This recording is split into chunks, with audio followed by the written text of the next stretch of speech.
You know that feeling when you've had the same vacation request sitting in a draft for 3 weeks, written, dates picked, ready to send, and you just don't? Not because you don't need it. You need it more than you've needed anything in months. But every time you hover over the send button, something fires. A calculation you didn't consciously choose to run. Who's going to notice I'm gone? What's going to pile up? Whether this is the moment someone decides I'm not as essential as I thought I was. And so the draft sits there, and you keep going in. And the days accumulate in your PTO balance like a number that was never real to begin with. That's not dedication. That's not work ethic. That's what happens when a benefit you're legally entitled to starts to feel like a risk you can't afford to take. Here's what nobody tells you about people who are afraid to take time off. They call you a hard worker. You're actually someone running a constant background calculation about your own replaceability, and coming to conclusions that the work environment itself is producing. The team player label gets used a lot. What it actually means, in most of these cultures, is someone who has learned to make themselves available in ways that have nothing to do with the job description, and everything to do with being seen. And the guilt you feel when you consider taking what you're owed, that guilt isn't a character flaw. It's the output of a system that needs you to feel that way in order to function. You're not afraid of rest. You're afraid of what rest reveals about how conditional your security actually is. Here's the thing. There's a specific psychological state that develops when people repeatedly suppress their own needs to maintain approval or safety in a hierarchical environment. Researchers call it self-silencing, a pattern where individuals consistently override their own legitimate wants because expressing them feels threatening.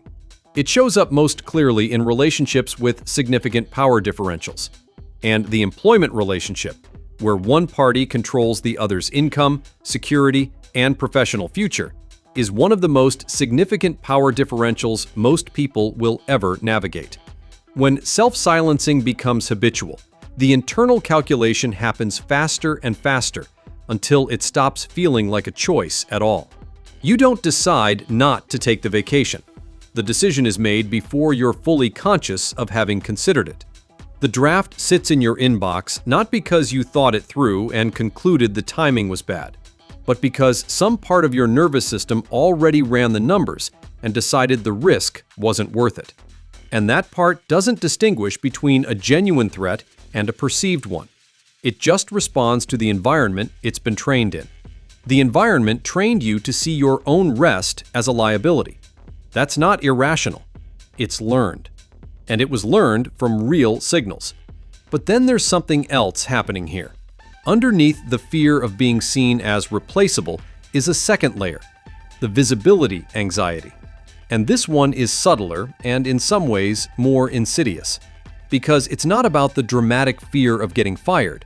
It's about the quieter fear of becoming irrelevant, of being out for 2 weeks and coming back to find that things moved without you, that decisions got made, that your absence was, if not actively welcome, at least entirely manageable. Have you ever come back from a long weekend and spent the first hour checking everything that happened while you were gone? Not because you were worried, but because you needed to confirm that you were still necessary? That instinct is not paranoia.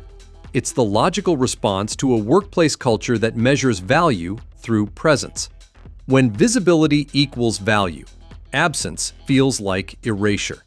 And rest, real rest, disconnected rest, the kind that actually works, requires accepting a period of invisibility that the culture has spent years teaching you to fear. The vacation days sit unused not because you're afraid to rest. They sit unused because rest requires trusting that you'll still matter when you come back. And that trust is very hard to maintain in an environment that has never explicitly offered it. Now, here's where it gets interesting. Most companies have a PTO policy. It's in the handbook. It's in the offer letter. It's presented during hiring as a benefit, something the company provides because it values employee well-being. And then the culture does something different entirely. The culture sends emails at 11 p.m. and expects responses. The culture schedules meetings on Fridays that somehow always seem urgent. The culture produces managers who say, "Of course, take the time," and then ask 3 clarifying questions about coverage before you finished the sentence. The culture marks the people who actually use their PTO as less committed than the people who don't. Not in any policy document, not in any performance review criteria, but in the invisible ledger that everyone can feel and nobody talks about. Gallup research on employee well-being found that in high-pressure workplace cultures, employees with unlimited PTO policies actually take fewer days off than those with fixed allocations. Because the removal of a defined entitlement increases the social pressure not to use it. The policy exists, the permission is structural, but the culture communicates something completely different, and culture always wins. But let's clear something up. The reason you feel guilty about taking a vacation is not because you have poor boundaries or an unhealthy relationship with work. It's because the environment you're in has systematically rewarded presence and penalized absence.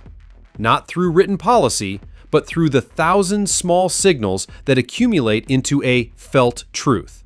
People who take time off are less serious than people who don't. And felt truths, even false ones, are very hard to override with logic. Your PTO balance is not a savings account. It is not a measure of your dedication. It is not evidence of how much you care. It is time that was agreed upon as part of your compensation, the same category as your salary, your health insurance, your retirement contribution. You would not leave part of your salary unclaimed because you were worried about seeming too focused on money. The logic for leaving your PTO unused is identical. And the only reason it doesn't feel identical is because the culture worked very hard to make it feel different. Here's what they don't tell you. The days you didn't take, the ones sitting in that balance right now, the ones you told yourself you'd use when things slowed down, when the project finished, when it felt less risky, those days were not a gift to your employer.